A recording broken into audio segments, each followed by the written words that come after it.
السلام علیکم ورحمۃ اللہ وبرکاتہ.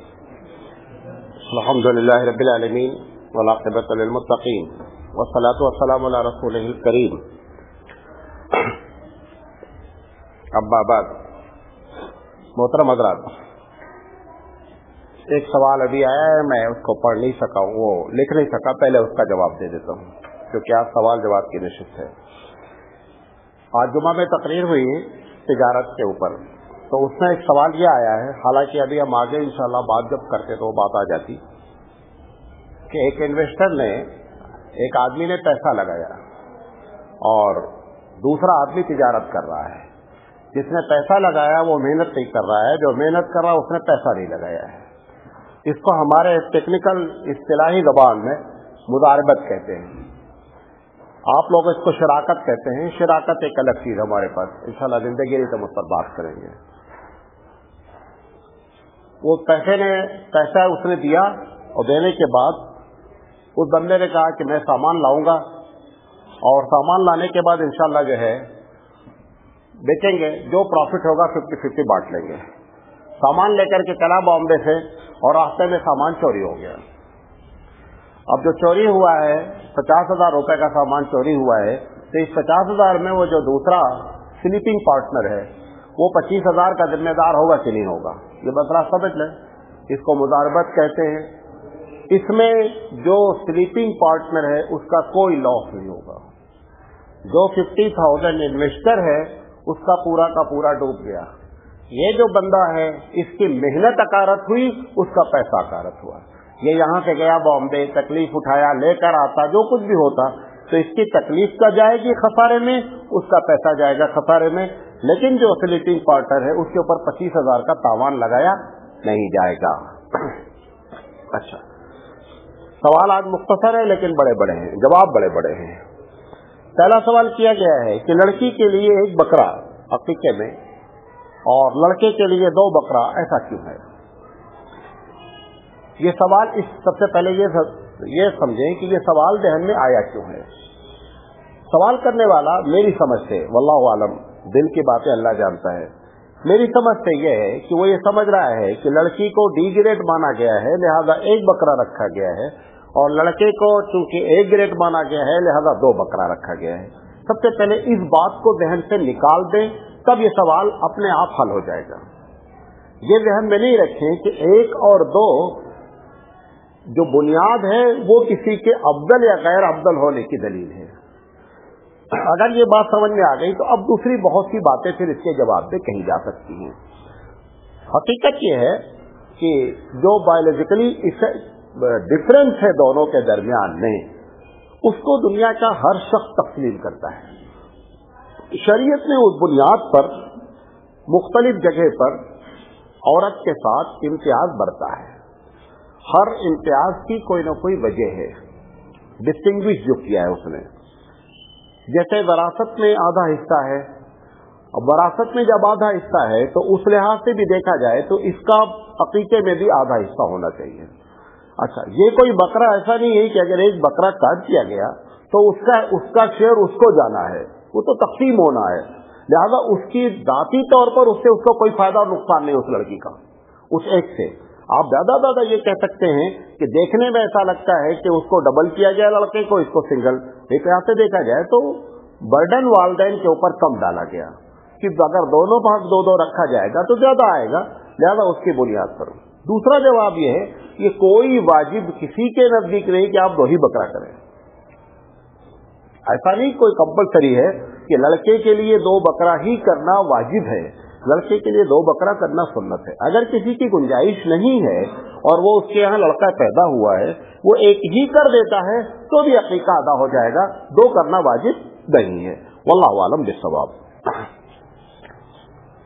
اچھا، یہ دوسرا سوال اسی سے ملتا جلتا آیا ہے کہ یہ عورت کو وراثت میں آدھا حصہ کیوں دیتے ہیں؟ کیونکہ وہاں ذہن میں یہ بات ہے کہ اس کو ڈی گریڈ مانا گیا ہے. اب یہاں پہ تو نقصان ہو رہا ہے، وہاں پہ تو ایک بکرا کاٹنے سے ذاتی طور پر لڑکی کا کوئی نقصان نہیں ہوا ہے، لیکن یہاں پر اگر آپ اس کو آدھا دے رہے ہیں تو فزیکلی لڑکے کو 100 روپے ملیں گے تو لڑکی کو 50 روپے ملیں گے. غالباً मैंने इस पर कभी आपसे गुफ्तगू, आज इसकी पूरी बात आप समझ लें, इसके पीछे राज क्या है। देखें, शरीयत का जो उसूल है, लिज़्ज़कर मिस्लु हज़्ज़िल उन्सियैन, कि लड़के को एक हिस्सा मिलेगा और लड़की को उसका आधा, या ये कह दीजिए कि लड़की को जितना मिलेगा उसका डबल लड़के को मिलेगा। उसकी वजह यह है कि लड़के के ऊपर डिपेंडेंट होते हैं। मिसाल के तौर पर मेरे वालिद का इंतकाल हुआ, मैं लड़का हूं, मेरी बहन है। अगर बहन की शादी नहीं हुई है तो अब बहन को हमारे साथ ही रहना है, उसका खर्चा भी हमको बर्दाश्त करना है। अच्छा, वालिद के इंतकाल के वक्त अगर वालदा मौजूद हैं तो वालदा बहन के घर में जाकर के नहीं रहेंगी, वो भी हमारे ही साथ रहेंगी, उनका खर्चा भी हमको बर्दाश्त करना है। अगर बहन की शादी हो गई है और वो अपने मैके में वो ससुराल में रहती है, तो भी जब उसको मैके आना होगा तो हमारे यहाँ ही वो आएगी। तो हम तो ये तो उस वक्त नहीं कहेंगे देखो तुम्हारे एक महीने के लिए हमारे घर में अपने साथ सारा नाश्ता पानी लेकर के आना। वो बोझ भी किसके ऊपर पड़ना है? भाई के ऊपर पड़ना है। तो अगर गैर शादीशुदा बहन है उसका भी बोझ है, और अगर शादीशुदा है तो जब जब वो अपनी माँ को विजिट, कम से कम माँ जब तक हयात है तब तक उसका आना जाना ज्यादा रहेगा। वो जब जब आएगी तो लड़के के ऊपर उसका क्या पड़ना है? बोझ पड़ना है। और तीसरी चीज, इस लड़की का अपना बाकी कोई खर्चा नहीं है, न शादी से पहले न शादी के बाद। लुक आफ्टर करेगा भाई यहाँ पर। जैसे ही शादी हो जाएगी शौहर उसका जिम्मेदार हो जाएगा, लिहाजा उसको वहां भी खर्चा नहीं, यहाँ भी खर्चा नहीं। और लड़के के ऊपर अपना भी खर्चा है, वालदा का भी खर्चा है, इस बहन का भी खर्चा है। इस बुनियाद पर जो है वो लड़की को डबल हिस्सा दिया गया है, ना कि इस वजह से कि लड़की को कोई डी ग्रेड माना गया है। बात समझ आ गई? शरीयत ने जहां पर हिस्से की तकसीम की है, जहां पर उसने सूरह निसा में जहां पे बात की है, वहां पे कहा है कि आबाउकुम व अबनाउकुम ला तदरून अय्युहुम अक़रबु लकुम नफ़अ। अल्लाह कहता है कि ये जो मैंने शेयरिंग सिस्टम किया है, किसी को 1/6, किसी को 1/3, किसी को 1/2, किसी को 2/3, ये तुम्हारे बाप दादा बैठ करके भी अगर इसको सिस्टम को सेट करना चाहते तो सेट नहीं कर सकते थे। किसको कितना जाना चाहिए ये मैंने बड़े सिस्टम से रखा है। और यही वजह है कि सारी दुनिया के मजहब वाले इस मसले में हमारे सामने सरेंडर है। क्यों? किसी के पास कोई है ही नहीं, कुछ भी कोई सिस्टम ही नहीं है। लिहाजा अल्लाह रब्बुल इज्जत ने जो ये सिस्टम रखा है इसमें बड़ी मसलहतें हैं। मैंने आपको 3 बातें वो बताई, और ये हकीकत है कि उसमें ऐसा नहीं कि कोई मैं लफा भी कर रहा हूँ। सारा का सारा मामला सोसाइटी में इसी तरीके से चलता है। शादी होने से पहले, शादी होने के बाद बहन का मसला, माँ का रहना बेटे के साथ, इन सारी कैफियत में बेटे के ऊपर जिम्मेदारी ज्यादा होती है। लिहाजा शरीयत ने उस बात को मद्देनजर रखते हुए बेटे को डबल हिस्सा दिया है। ये अलग बात है, सवाल पूछेगा लोग देते नहीं, बेटी को सवाल पूछते देते नहीं। एक सवाल किया गया है कि किसी को दस्तगीर कहना कैसा है। गालिबन कल ये बात आई थी गौसुल आजम के बारे में। देखें, ये दोनों बातें समझ लें। किसी का टाइटल दस्तगीर नहीं हो सकता। दस्तगीर सिर्फ और सिर्फ कौन है? अल्लाह रब्बुल इज्जत। अल्लाह के अलावा किसी का टाइटल ना मरने से पहले और ना मरने के बाद। मरने के बाद तो सवाल ही नहीं उठता। अगर ये टाइटल दिया जाना होता तो अल्लाह रब्बुल इज्जत सबसे पहले अपने अंबिया को ये टाइटल देता कि आप दस्तगीर हैं। इसी तरह अब्दुल कादिर जिलानी रहमतुल्लाह अलैह के नाम के आगे गौसुल आजम लिखना और ये समझना कि ये मदद करते हैं कि शिर्क है। दस्तगीर कहना भी इस माने में कि वो दस्तगीरी करते हैं, आपकी मदद करते हैं, यह भी शिर्क है। ये दोनों मिलता जुलता लफ्ज है। और मैंने आपको वजह बताई थी कि दस्तगीर क्यों कहते हैं। कुछ लोग नए हैं, लिहाजा फिर से बता देता हूँ। ये अब्दुल कादिर जिलानी रहमतुल्लाह अलैह को ही दस्तगीर क्यों कहते हैं, इसके पीछे कहानी है। कहानी गढ़ी हुई है, मन गलत कहानी है कि अल्लाह और अब्दुल कादिर जिलानी रहमतुल्लाह अलैह दोनों एक साथ टहल रहे थे। टहलते हुए अब्दुल कादिर जिलानी रहमतुल्लाह अलैह के साथ अल्लाह फिसल गया। जब अल्लाह फिसल गया नौज़ बिल्लाह, तो दस्तगीर अब्दुल कादिर जिलानी ने उनको पकड़ लिया, दस्त दिया, अपना हाथ दिया और उनको संभाल लिया। लिहाजा उस दिन से इनका टाइटल दस्तगीर हो गया। कहानी जिसने गढ़ा है वो भी मरदूद और मलून है, समझे। अल्लाह रब्बुल इज्जत टहलना और फिर स्लीप करना, वो एक मरतबा स्लीप करे दुनिया स्लीप कर जाएगी, समझे। اللہ ہے, کوئی मजाक नहीं, तुम्हारे घर का जो है वो आम आदमी नहीं है, अल्लाह अल्लाह होता है. समझे. इसी तरीके से ये गरीब नवाज का मतलब गरीब को नवाजने वाला. बाकायदा अब उसका शॉर्ट फॉर्म भी बना लिया गया है, ऑटो पर लिखते हैं, गाड़ियों पर लिखते हैं. मेरी समझ में ये नहीं आता है कि अल्लाह ने कहीं कह दिया है कि मैं इस वक्त रिटायर हो गया हूँ नौज़ बिल्लाह, या मैं आजकल मदद करने के लायक नहीं हूँ, या मेरे पास जो सामान थे सब खत्म हो गए, मदद. कोई एक वजह होनी चाहिए. गरीब नवाज और आपकी मदद करते नहीं करते वो एक डिफरेंस मैटर है. अल्लाह की मदद ना मांगने की कोई एक वजह होनी चाहिए. जिस गाड़ी पर आपने या वारिस मदद लिखा है, बंदा गरीब नवाज लिख रखा है, मैं पूछता हूं कि उस पर या अल्लाह मदद लिखने में क्या प्रॉब्लम है.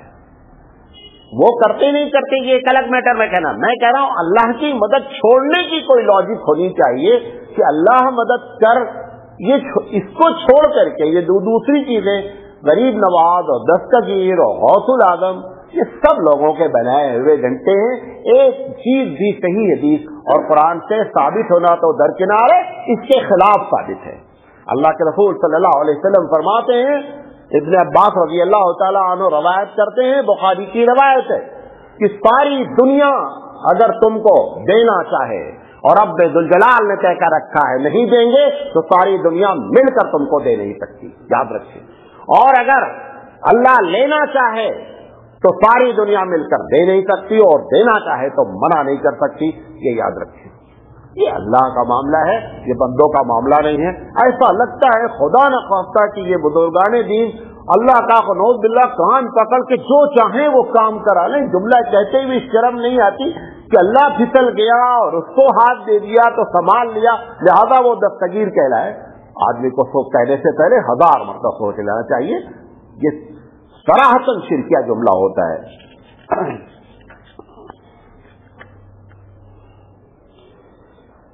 एक सवाल किया गया है कि बंदे को अल्लाह सिर्फ तकलीफ ही में क्यों याद आता है, खुशी में क्यों नहीं याद आता.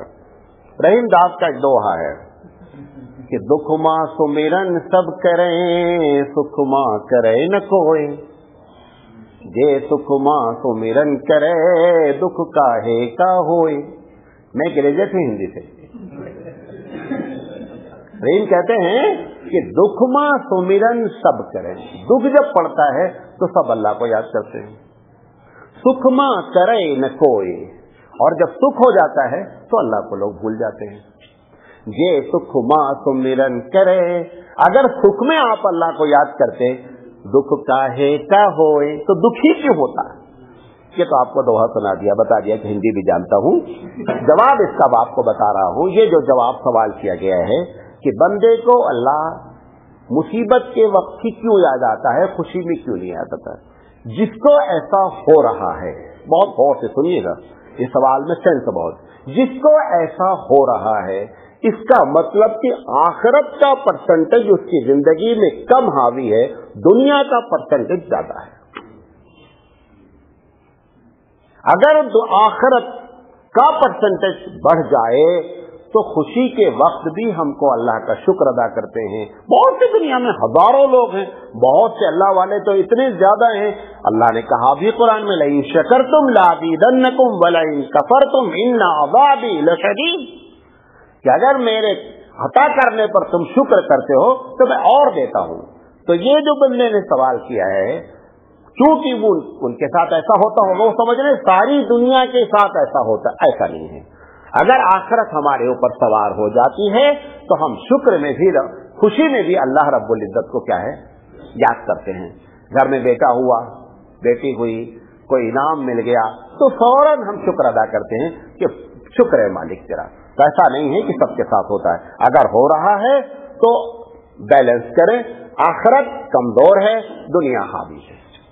बात समझ में आ गई. पूछा गया है मौलाना ये अब्दाल, कुतुब और बहुत सी ऐसी जो इस्तिलाहें हैं तसव्वुफ की, ये हदीस से साबित है क्या. देखें, मैं आपको एक बात बता देता हूं. ये जो अब्दाल का तो एक ऐसा लफ्ज है जो अहमद बिन हम्बल रहमतुल्लाह अलैह की हदीस है मुस्नद अहमद, इसमें हदीस नंबर 896 और 22,815, ये दो हदीसें ऐसी हैं जिसमें इन्होंने अब्दाल का जिक्र किया है। वाक़या किस तरीके से है कि शाम पर अली रज़ी अल्लाह तआला अन्हु की मुखालफत हुई, शाम से, सीरिया से। तो हजरत शुरैह ने हजरत अली रज़ी अल्लाह तआला अन्हु से कहा, ताबई हैं, कि आप इनके लिए बद्दुआ फरमा दिए कि अल्लाह इनको हलाक करे। हजरत अली रज़ी अल्लाह तआला अन्हु ने कहा कि मैं शाम वालों के लिए बद्दुआ नहीं कर सकता। यहां पर अब्दाल होते हैं और वो बड़े अल्लाह वाले लोग होते हैं, लिहाजा मैं मुतलकन दुआ नहीं कर सकता कि अल्लाह ताला शाम वालों को हलाक कर दे। ये इतना जिक्र है कि इस हदीस को अहमद बिन हम्बल ने नकल किया है, लेकिन ये बात दोनों हदीस में आप जान लें, हदीस सही नहीं है, दोनों हदीस ज़ईफ है। ये जो 896 वाली हदीस है, इसमें तो खैर कुछ ठीक है, लेकिन ये 22,815 नंबर की हदीस है, इसमें एक ज़कवान सहाबी ताबई हैं, और ज़कवान के बारे में ये राय है हमारे उलमाए कराम की कि ज़कवान अपनी जानिब से बातें बहुत गढ़ते हैं। वो साया वाली जो हदीस है कि हुजूर का साया नहीं था, वो भी ज़कवान ही से बरगी है। जिस हदीस में यह है कि हुजूर सल्लल्लाहु अलैहि वसल्लम का साया नहीं था, वो हदीस भी ज़कवान से ही मरवी है और सहाबी का नाम उसमें जिक्र नहीं है। इसमें घर के सहाबी का नाम जिक्र है, लेकिन बीच में ज़कवान है, लिहाजा इस हदीस को लोगों ने मुनकर कहा है। अच्छा, अब वो उसके बाद बकिया ये कुतुब हैं और ख्यार हैं, 40-50 हैं, बकिया कोई चीज हदीस में नहीं है। अब्दाल का लफ्ज़ हदीस में मौजूद है। अब ये करते क्या हैं, वल्लाहु आलम, मैं इसराइल का ज्यादा आदमी नहीं हूं, लिहाजा मुझे जितनी मालूमात थी वो मैंने आपको फराहम कर दी। ये सवाल किया गया है कि अगर कोई शख्स ये कहता है कि सारा समंदर स्याही बन जाए और सारे दरख्त कलम बन जाएं, तो भी रसूल की तारीफ मुमकिन नहीं है, जबकि ये अल्लाह के बारे में है, क्या ऐसा कहना दुरुस्त है? अगर कोई आदमी ऐसा कहता है तो गलत कहता है। देखें, याद रखें, अल्लाह से और रसूल से कभी भी मुशाबियत नहीं होनी चाहिए। अल्लाह के बारे में हमारे यहाँ जो अकायद में पढ़ाया जाता है ला मसीला वला मिसला वला जिद्दा वला निद्दा, कि अल्लाह का कोई मसील नहीं, उसका कोई मिसल नहीं, उसका कोई जिद नहीं, उसका कोई बराबर नहीं किसी चीज में। और अगर कोई ये कहता है कि रसूल की ये जात है कि अगर सारे समंदर को स्याही बना दिया जाए और सारे दरख्त को कलम बना दिया जाए तो भी रसूल की तारीफ मुमकिन नहीं है, ऐसा कहना सही नहीं है। ये जवाब मौलाना नदीर साहब ने अता फरमाया है, उनकी तरफ से ये जवाब नकल कर रहा हूं। ठीक है। अच्छा, एक साहब ने पूछा है कि मौलाना तदफीन का और तकसीम का सुन्नत तरीका क्या है? ये देखें, इसको समझने की कोशिश करें, मैं आपको समझाने की कोशिश कर रहा हूं। मतलब जब कफन दिया जाता है तो कफन का सुन्नत तरीका क्या है? देखें, याद रखें, अल्लाह के रसूल सल्लल्लाहु अलैहि वसल्लम फरमाया कि मर्दों के लिए 3 कफन है, 3 कपड़े हैं, और औरतों के लिए 5 कपड़े हैं। ये बिदती हजरात ने औरतों के लिए 7 कर रखा है, मर्दों के लिए 5 कर रखा है, एकदम सुन्नत के खिलाफ है। जो सुन्नत में जिक्र है वो मर्द के लिए 3 कपड़ा है, जो औरतों के लिए जिक्र है वो 5 कपड़े हैं। वो 5 कपड़े कैसे दिए जाएंगे ये मैं आपको बताने की कोशिश कर रहा हूं। मिसाल के तौर पर मुर्दा नहलाया गया, अब नहलाने के बाद जब उसको उठाकर चारपाई पर रखकर कफन पहनाएंगे तो सबसे पहले उसकी सबसे बड़ी चादर को बिछा दीजिए, अभी वहां से उठाइए नहीं, ये हम मर्द की बात बता रहे हैं। उसके बाद उससे थोड़ी सी छोटी चादर हो जो उसके सर से लेकर पैर तक कवर कर सके, इसको बिछा दीजिए। फिर तीसरा एक ऐसा कपड़ा हो जो उस दूसरी वाली से थोड़ा से छोटा हो और इसके बीच में काट दें और इसको ऐसे रख दें। पहले देखें, इस शक्ल में रख दें। ये पहली बड़ी चादर हो गई, ये इज़ार की जगह पर हो गई और ये कमीज की जगह पर हो गई। ये पहले से उस पर तकिए चारपाई पर बिछा दें। जब मुर्दा इस पे ला करके रखा जाएगा तो इसका गला जब आप इसमें डालेंगे तो ये खुद ब खुद आधा कवर कर लेगा और ये उसकी कमीज बन जाएगी। ये जो दूसरी चादर है, ये दूसरी चादर को आप जब लपेटेंगे तो ये गोया तकरीबन पूरे हिस्से को कवर कर लेगी। और ये तीसरी चादर जो सबसे बड़ी होगी, ये जब आप लपेट देंगे तो यहाँ से जब बांध देंगे तो ये मुर्गा तैयार हो जाएगा। समझ में आ रही बात?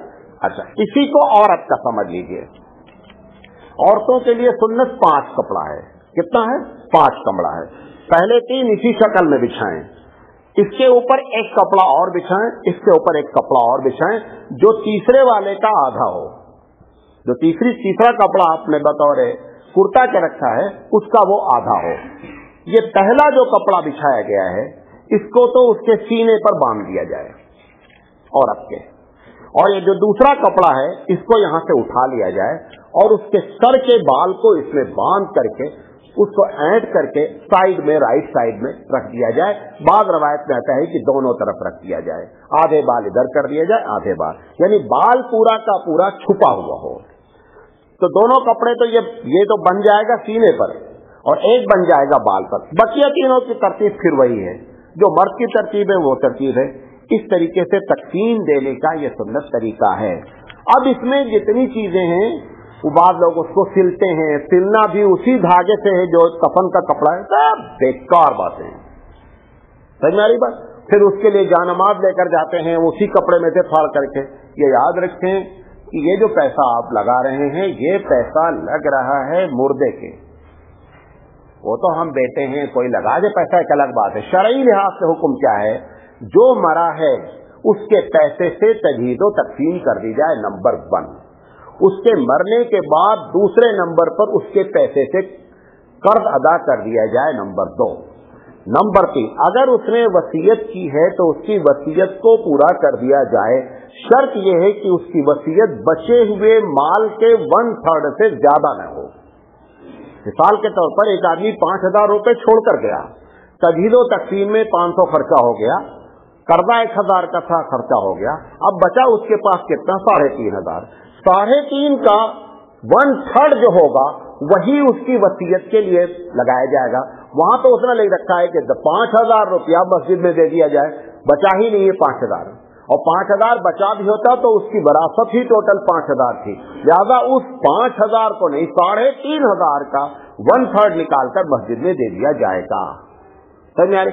अगर सारे लोग इत्तेफाक कर जाएं जो उसके वर्षा हैं कि ठीक है अब्बा ने कह दिया है तो उनकी बात रख लो, 5,000 दे दो, 1,500 और मिला दिया जाता है, वो एक अलग मसला है। लेकिन शरई लिहाज से 1/3 के अलावा वसीयत नाफिज नहीं होगी।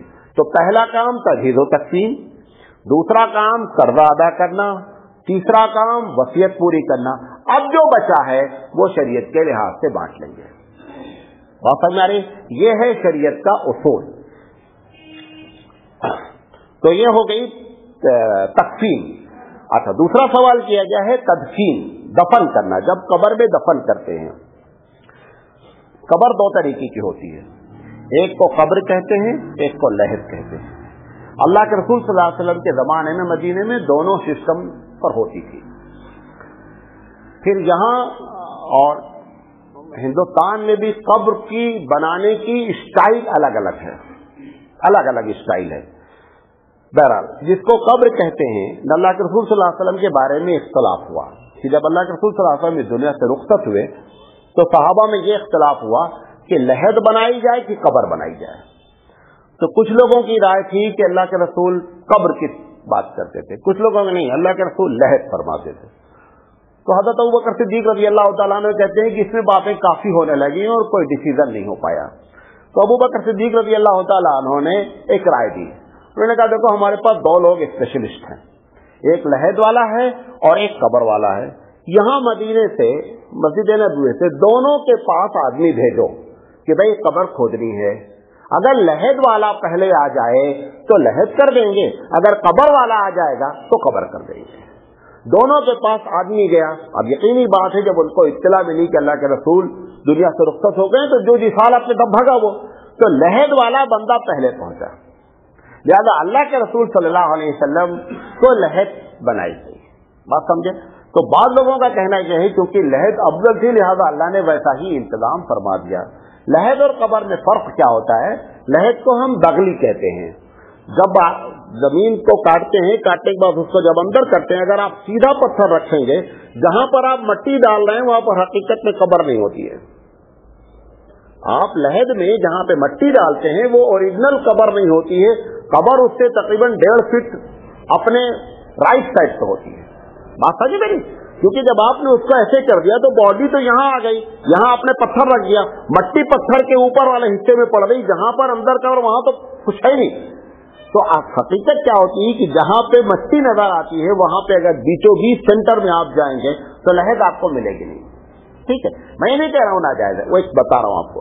कब्र में क्या होता है कि कब्र में अब जैसे यहां पे कब्र क्या करते हैं कि ऐसे ही उन्होंने एक चौड़ा गड्ढा खोद दिया, फिर उसके बाद उन्होंने साइड में पत्थर रख दिया और इसके ऊपर बचे हुए जो तिकोना बचा हिस्सा इसके ऊपर मिट्टी रख दिया गया। ये भी एक तरीका है। एक तरीका और क्या होता है, ऐसे पहले गड्ढा खोदा जाता है स्लेब पे, फिर उसको थोड़ा से तंग कर दिया जाता है गड्ढे को, इसके ऊपर पटरे रख दिए जाते हैं और पटरे रख करके कब्र बना दी जाती है। बहरहाल तो लहद और कब्र में लहद अफजल है, बाद लोगों का कहना है। अब तस्वीर का जो सुन्नत तरीका है, सबसे पहले इस बात का ख्याल रखा जाए, अगर औरत है तो कब्र में उतरने वाले महरम हों। ऐसा होता है ना कि नहीं फला साहब ही उतरते वही उतरेंगे, ये चक्कर नहीं चलाएं। जो औरत मरी है सबसे बेहतर ये है, बेहतर नहीं बल्कि अगर मजबूरी के अलावा कोई शक्ल ही नहीं है कि गैर महरम उतरे, हाँ ऐसी जगह औरत मर गई उसका कोई महरम ही नहीं है तो फिर एक अलग मसला है। लेकिन अगर महरम मौजूद हैं तो महरम को ही वहां पर उतरना चाहिए। कब्र को इतनी कुशादा रखें कि बॉडी के रखने के बाद आदमी जब खड़े हों तो वो खड़े होने की गुंजाइश रहे उनके आगे पीछे, इतना तंग नहीं कर दें कि वो बेचारे फंसे रहे उसमें। एक काम। दूसरी चीज ये, जब उसको रख दिया जाए, रखने के बाद उसके सारे बंधन को खोल दिया जाए। तीसरी चीज, उसको दाहिनी तरफ हल्का सा उसका चेहरा जो है वो मोड़ दिया जाए। अगर चेहरा मोड़ नहीं रहा है तो उसकी शक्ल ये है कि कोई पत्थर लेकर के आप गाल की तरफ ऐसे थोड़ा से कर दें ताकि उसका चेहरा दाहिनी तरफ मुड़ जाए। ऐसा चांसेस हैं कि हो सकता है कि बॉडी एकदम स्ट्रेट हो गई हो और अब नरम नहीं हो बॉडी और चेहरा नहीं मुड़े, तो थोड़ा से उसको करवट दिला करके अगर आप उसके बाईं तरफ पत्थर रख देंगे तो दाहिनी तरफ खुद ब खुद क्या है वो बॉडी पूरी कोम जाएगी। उसके बाद मट्टी दी जाए, मट्टी में 3 मुट्ठी मट्टी देना अफजल है। बाद लोगों का कहना यह है कि जो बुजुर्ग लोग हैं, आलिम हैं, हाफिज हैं, वो लोग पहले मट्टी दें, लेकिन मैंने हदीस तलाश की, ऐसी हदीस हमको मिली नहीं। बहरहाल ये लोगों का कहना है, वल्लाहु आलम। जब मट्टी दे दी जाए तो कोशिश की जाए कि कब्र की ऊंचाई 1.25 से ज्यादा ना होने पाए। आप जो उसको ऊंचा करके 1.5 फीट ऊंचा कर दे रहे हैं वो नहीं है। सुन्नत तरीका ये है कि ज्यादा से ज्यादा कब्र जो है वो 1.25 की होनी चाहिए। अगर मच्छी एक्स्ट्रा हो रही है तो साइड में पड़ी रहने दें, लेकिन उसको मजीद बढ़ाने की फिक्र नहीं करें। अब उसके बाद उसके ऊपर पानी डालना मुस्तहब है, किसी के ऊपर, कब्र के ऊपर, लेकिन वो पानी डालने के लिए जो तुम घर से ले जाते हो वो बिदअत है। अब वो जब जनाजा जाता है तो वहीं से लोटा पानी भी जाता है, वो बिदअत है। वो समझता है नहीं घर ही से जाना चाहिए, लिहाजा एकदम गलत है वो। आप वहीं पर पानी ले करके कब्र के ऊपर जो है वो डाल दें। बाद रवायतों में आता है, हमारे यहाँ जो हमारे देवबंदी उलमा हैं उनकी राय यह है कि इसके दाहिने सराहने और पैसाने 2 आदमी खड़े होकर के सूरह बकरा का अव्वल और सूरह बकरा का आखिर तिलावत करें। तिलावत करने के बाद जो उसमें दीनदार आदमी हो वो लोगों को तलकीन करे। क्या तलकीन करे कि देखो भाई के बंदा अभी अल्लाह ताला इससे मुनकर नकीर आएंगे, इससे सवाल किया जाएगा।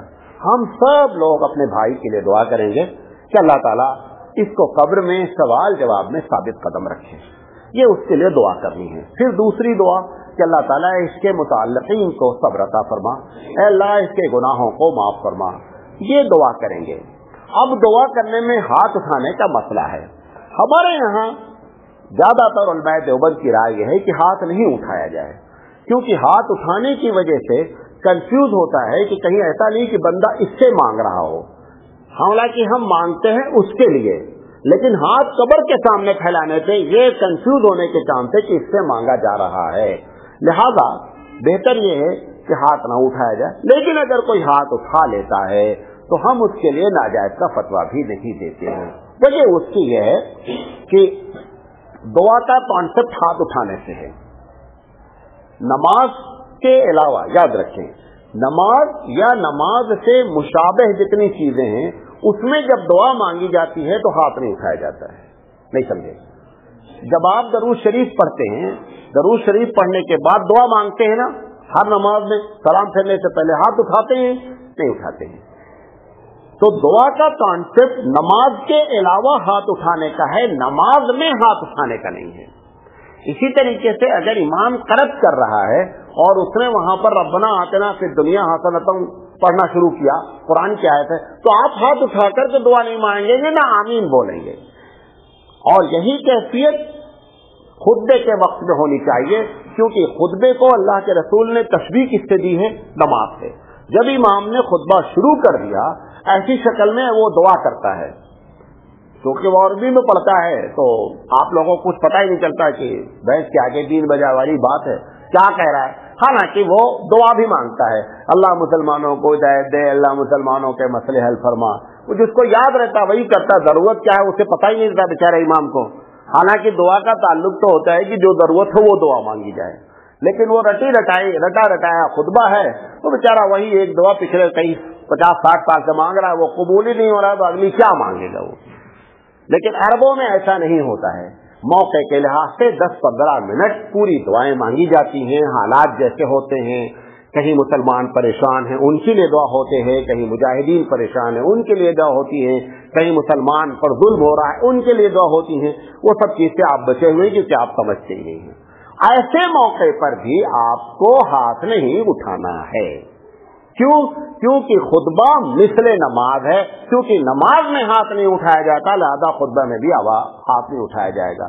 फिर अल्लाह के रसूल सल्लल्लाहु अलैहि वसल्लम ने फरमाया कि जब इमाम इज़ा खरज अल इमाम, जब इमाम खुतबे के लिए निकल जाए ऐसी शक्ल में, अब आप खामोश सुनेंगे, न कुछ पढ़ेंगे न तस्बीह पढ़ेंगे। आप सोचे कि नहीं यार इतना टाइम बर्बाद हो रहा है, लाओ तस्बीह पढ़ते रहेंगे, क्योंकि वो समझना तो है नहीं, लिहाजा वो अपना बोले हम अपना बोले।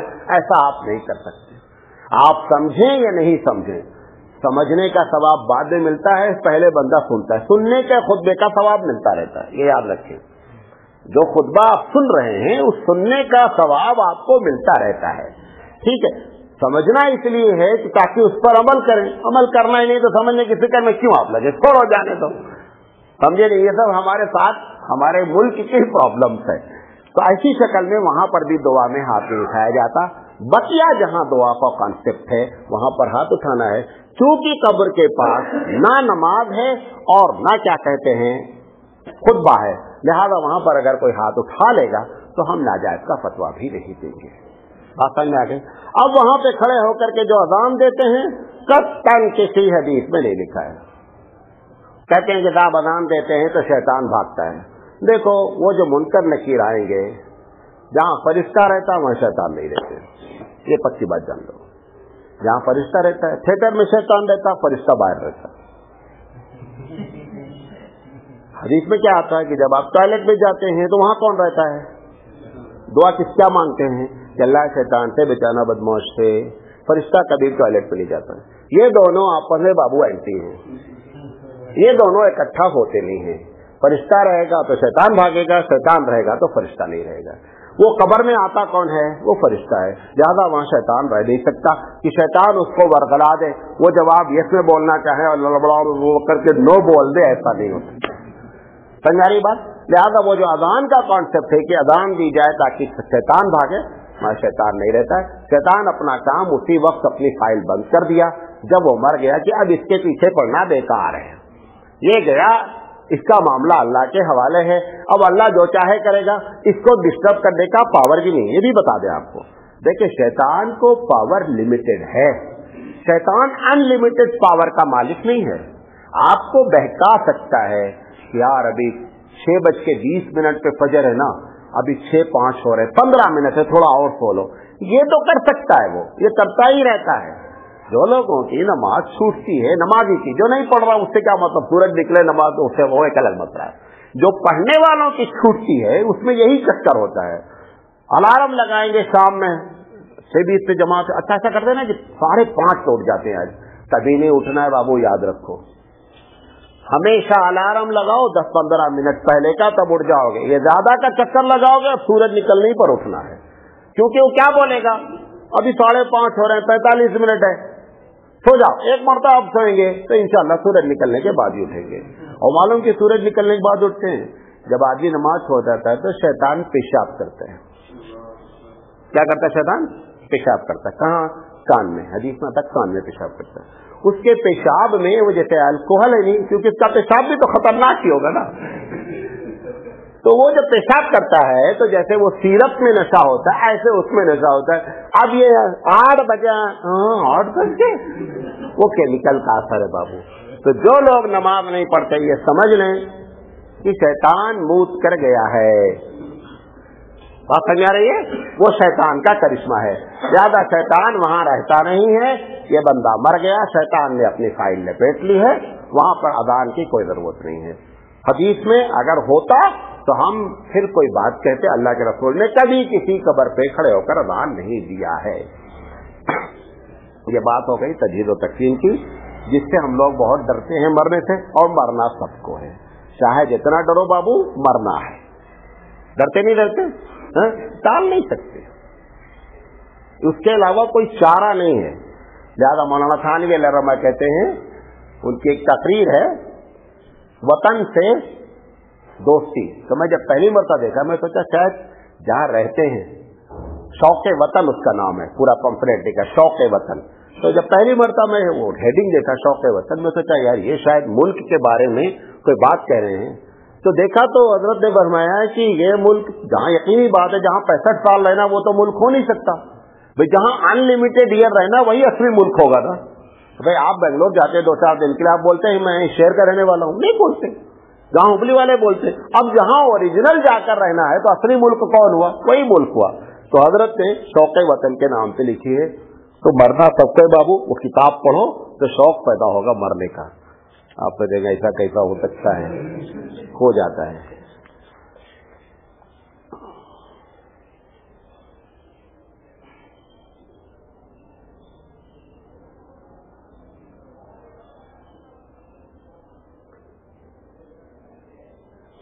अच्छा, ये सवाल क्या है समझ में नहीं आ रहा।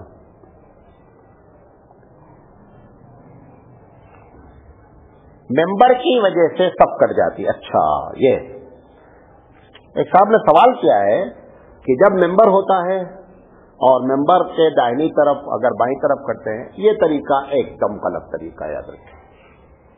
जहां पर किसी मजबूरी से है, वरना ऐसा बनाना नहीं चाहिए कि मेंबर, जैसे हमारे यहाँ जुमा में होता है, हमारे एक मिसाल ले लेना कि जुमा में 5 आदमी इधर हैं, 5 आदमी इधर हैं, बीच में इमाम साहब हैं। ये मस्जिद छोटे होने की वजह से, वरना सबको कटना नहीं चाहिए। एक चीज, दूसरी चीज आज और बता देते हैं, जब मस्जिद बनाए तो बीच में ऐसे पिलर्स नहीं दे कि बीच में पिलर्स भी काटे। सहाबा तो खड़े ही नहीं होते थे अगर ऐसा बीच में मामला आ जाता था। और आज भी जो उलमा होते हैं, जो होशियार होते हैं, वो ऐसी जगह नहीं खड़े होते हैं। बात तो कहता है ना, मेहराब होती बीच में, जैसे मस्जिद है 5 दरवाजे हैं तो 3-3 आदमी खड़े हो गए, एकदम गलत है, नहीं होना चाहिए, इससे परहेज करना चाहिए। अब हमारी मस्जिद की मजबूरी है, छोटी है, इस वजह से जुमा में हम कर लेते हैं, बकिया नमाजों में नहीं करते हैं। जो लोग आगे रहते हैं वो कटे हुए रहते हैं, बात साफ है। अच्छा, साहब ने सवाल किया है कि कुरान के खत्म पर जो सदक़ल्लाहुल अज़ीम कहते हैं वो सुन्नत से साबित है क्या? अच्छा, मैं एक हदीस आपको सुनाना चाहता हूं। अल्लाह के रसूल सल्लल्लाहु अलैहि वसल्लम कल बताया था कि हजरत हसन और हुसैन, ये दोनों सुर्ख हल्के रंग का कपड़ा पहने हुए आए और मस्जिद में जो चल नहीं पाते थे लिहाजा गिर रहे थे। अल्लाह के रसूल मेंबर से उतर कर आए और आ करके इनको गोदी उठा लिया। जब गोदी उठाया तो उस वक्त आपने फरमाया कि सदक़ल्लाहु, अल्लाह ने सच कहा। क्या? अन्नमा अम्वालुकुम व औलादुकुम फितरा, कि ये माल और ये बच्चे तुम्हारे लिए बड़ी आजमाइश है। मुझे मेंबर से छोड़कर आना पड़ा। वहां पर आपने सदक़ल्लाह कह करके कुरान को शुरू किया। इस मुनासिबत से हमारे उलमा कहते हैं کہ قرآن مجید کے ختم ہونے کے بعد اگر صدق اللہ العظیم کوئی کہہ دیتا ہے تو اس سے اس کا لنک ہو جاتا ہے، لیکن ایسی کوئی حدیث نہیں ہے ہمارے پاس میرے علم میں کہ اللہ کے رسول نے جب قرآن ختم کیا ہو آیت پھر صدق اللہ العظیم کہا ہو پابندی سے، ایسی ہمارے پاس کوئی حدیث موجود نہیں ہے۔ جو ہے وہ اتنا ہے، اگر اس مناسبت سے کوئی کہہ دیتا ہے تو کہہ دینا چاہیے۔ آپ نے مجھے نوٹ کیا ہوگا، میں کبھی صدق اللہ العظیم کہتا ہوں اور کبھی صدق اللہ العظیم نہیں کہتا ہوں، دیکھ رہے نا ایک جیسا کہ لقد کان لکم فی رسول اللہ اسوۃ حسنہ کہنے کے بعد ڈائریکٹ میں اسپیچ شروع کر دیتا ہوں، اور کبھی کیا کرتا ہوں صدق اللہ العظیم کہہ دیتا ہوں۔ جب کہتا ہوں تو اس نیت سے کہتا ہوں، اگر لازم طور پر آپ کریں گے کہ نہیں کہنا ہی کہنا ہے تو سنت سے ثابت ہونا مشٹ ہے، اور اگر لازم نہیں قرار دیتے ہیں اس حدیث کی مناسبت سے اگر جوڑ لیتے ہیں تو کہنے میں کوئی حرج نہیں ہے۔ واللہ اعلم بالصواب۔ تو بڑے سوال بچ گئے، ہم سمجھ رہے تھے آج ایک حدیث اور بیان کر دیں، جو پچھلے ایک سوال اور بیان کرتے تھے، انشاءاللہ ختم کرتے ہیں، ذرا سفر بھی ہے۔ جو خطبے کے درمیان بیٹھتے ہیں، ایسا حدیث میں ذکر ہے بعض مساجد میں ایک ہی خطبہ دیتے ہیں، جو مساجد میں ایک خطبہ دیتے ہیں ہم ان کے بارے میں تو نہیں جانتے ہیں۔ اگر یہ سوال ہے کہ کیا یہ جو بیٹھ کر کہتے ہیں ایسی کوئی حدیث ہے، وہ حدیث میں آپ کو نقل کر رہا ہوں۔ جابر رضی اللہ تعالیٰ عنہ فرماتے ہیں ان رسول اللہ صلی اللہ علیہ وسلم کان یخطب قائما، آپ جب خطبہ دیتے تھے تو کھڑے ہو کر دیتے تھے، ثم یجلس، پھر آپ بیٹھ جاتے تھے، ثم یقوم، پھر آپ کھڑے ہوتے تھے، فیخطب قائما، اور آپ اس وقت کھڑے ہو کر خطبہ دیتے تھے۔ اس حدیث میں صراحتاً یہ ذکر ہے کہ آپ نے خطبہ دیا، پھر بیٹھ گئے، پھر کھڑے ہوئے، پھر خطبہ دیا۔ یہ مسلم شریف کی روایت ہے، اور حدیث نمبر 200 نہیں، یہ اس کی مسلم کی روایت ہے، حدیث نمبر اس کے نہیں ہے، صحیح ہے۔ زیادہ اس طرح کی یہ حدیث موجود ہے جس کی بنیاد پر تقریباً چاروں ائمہ کا اس پر اتفاق ہے۔ امام مالک رحمۃ اللہ علیہ کی اس میں کچھ رائے ہے، لیکن تینوں امام کا اس بات پر اتفاق ہے کہ خطبہ 2 ہونا چاہیے، اور اگر کوئی ایک خطبہ کرتا ہے تو ہو سکتا ہے اس کے پاس حدیث ہوگی، میرے علم میں نہیں ہے۔ بہرحال تو کہ میرے بارے میں پوچھا گیا لہذا میں نے مسلم شریف کی روایت نقل کر دی۔ واللہ اعلم بالصواب۔ اللہ تعالیٰ کہنے سے زیادہ عمل کرنے کی توفیق دے۔ کوئی بات غلط نکل گئی ہے تو رب ذل جلال معاف فرمائے۔ سبحان اللہ و بحمدہ، سبحانک اللہم و بحمدک، اشہد ان لا الہ الا انت، استغفرک و اتوب الیک۔ اگر کسی صاحب کو کوئی سوال کرنا رہے کبھی تو میرا ویب سائٹ کا پتہ نوٹ کر لیں اور ای میل ایڈریس بھی نوٹ کر لیں۔ ای میل ایڈریس ہے عمری قاسمی UMEIQASMI umriqasmi@yahoo.com۔ اور اگر مزید تقریریں سننا چاہتے ہیں تو ویب سائٹ کو وزٹ کریں fahmislam.com، FAHMEISLAM fahmislam.com۔ جزاک اللہ خیر۔